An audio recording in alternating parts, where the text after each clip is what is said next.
Imagine you get a text from your bank. It says there's suspicious activity on your account. A link. A warning. Act now or lose access. Your heart jumps a little. You click. You enter your details. And just like that, you've been scammed. Now here's the part that stings. You're not someone who falls for things easily. You read. You research.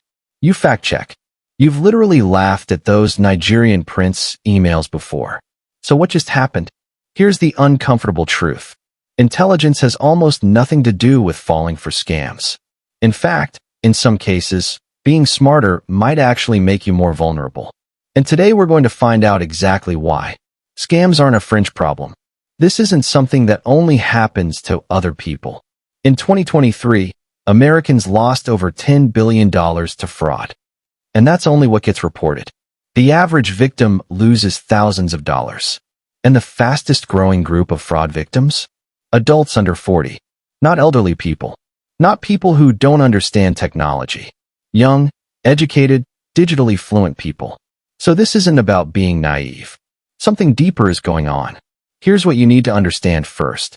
Your brain is not a logic machine. You like to think it is. We all do.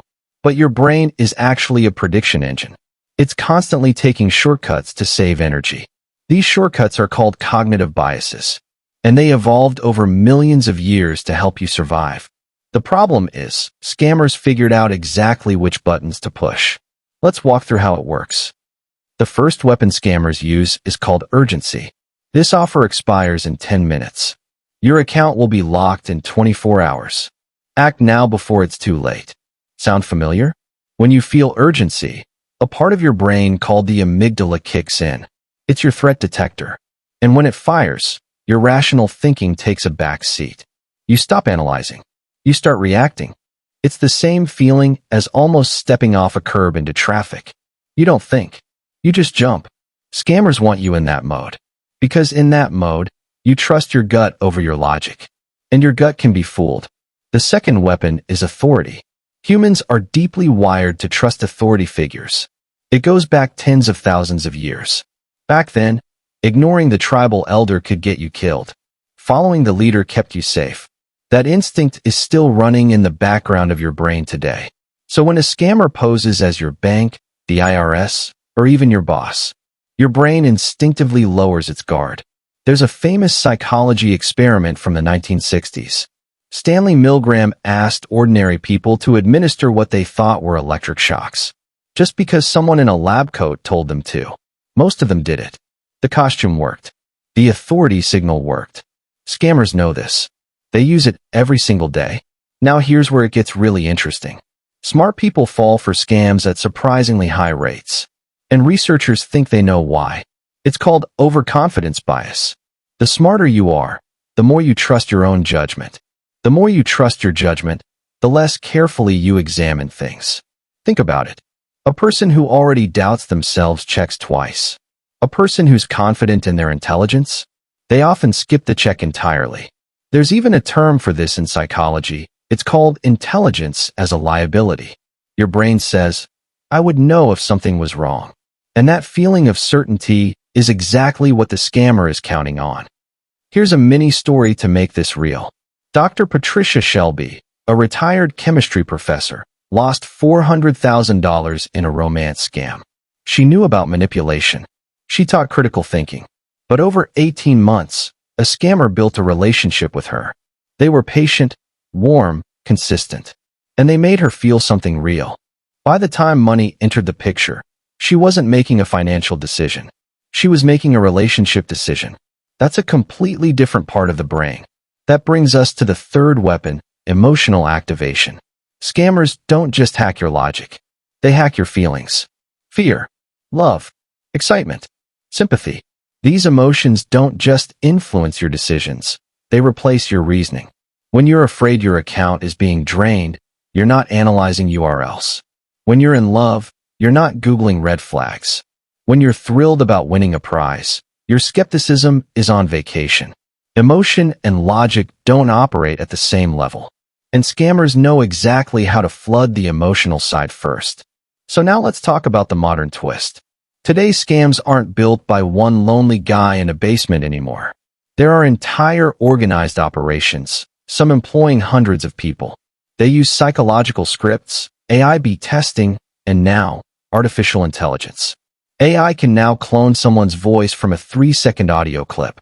Imagine getting a phone call that sounds exactly like your son saying he's been arrested. He needs bail money right now. That's called a virtual kidnapping scam. And it's already happening. Deepfake video calls. Hyper-personalized phishing emails written with your actual name, company, and boss. Scams that reference your recent purchases or events from your social media. The old bad grammar test for spotting scams. That doesn't work anymore. AI writes perfect, fluent, emotionally intelligent messages. Here's the twist that most people completely miss. We assume scams work because victims are gullible. But researchers have found something much more unsettling. Scams often work because the victim is paying attention. The more you engage with a scam, the more your brain starts working to make it make sense. It's called commitment and consistency bias. Once you've clicked, once you've replied, once you've given even a small amount of information, your brain starts defending the decision. I already responded, so it must be real. I've been talking to this person for weeks. They can't be fake. The brain hates contradiction. It would rather believe the scam is real than admit it was fooled. So what can you actually do about this? First, create friction deliberately. Scammers rely on you acting fast. So make yourself slow down. Adopt a personal rule. Never make a financial decision in the same moment you feel urgency.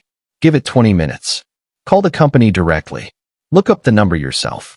That pause is your most powerful tool. Second, verify out of band. If your bank texts you, don't call the number in the text. Go to the official website. Use the number on the back of your card. Reach the same organization through a channel you initiated. Third, say these words out loud. Asterisk, I need to check this before I do anything. But saying it out loud activates a different part of your brain. It breaks the emotional spell. And finally, talk about it. Shame keeps scams alive.